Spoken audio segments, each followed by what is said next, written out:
Սամվել Կարապետյանի դիմակիցները փորձում են ներկայացնել, որ իրենք շատ ուժեղ մարդիկ են, ուժեղ առաջնորդներ են, մենք էլ թույլ ենք։ Հիշեցնեմ, սա այն նույն Տաշիր Սամվելի, Սամվել Կարապետյանի մասին է խոսքը, որը 44-օրյա պատերազմի օրերին Ռուսաստանում անգամ դուխ չարեց պաշտպանել Հայաստանին, պաշտպանել Ղարաբաղին,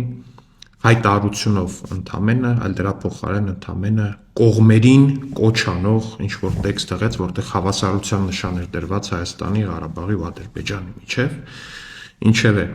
այս նույն մարդու դիմակիցները այսօր փորձում են ներկայացնել, թե իրենք շատ ուժեղ են, իսկ մենք թույլ,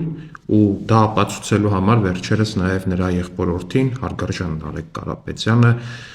գրեթե միայնակ մտել էր մի սենյակ, որտեղ փակցված էին միանգամից 6-7 ՔՊԱ-կանի նկարներ, ու հերոսաբար այդ 6-7 նկարների հետ բանավեճում հաղթող դուրս եկավ, շատ ուժեղ, ու տենց հաղթանակած հեռացավ։ Նարեկ ջան, հարգելի պարոն Կարապետյան, եթե մտել ես մեծերի լիգա, արի բանավիճենք։ Քաղաքականության մեջ նկարների հետ բանավիճելով ուժը կամ կարողությունը ցույց տալ չես կարող։ Արի ինձ հետ բանավիճ։ Ես ու դու։ Ուզում ես ես ու ծերոնցից 5 հոգի ներառյալ դու։ Ուզում ես հանրային հեռուստաընկերությամբ, ուզում ես Ազատությունով, ուզում ես Ֆակտոր TV-ով, ուզում ես ձեր դաշնակից Քոչարյանի 5-րդ ալիքով։ Միայն արի։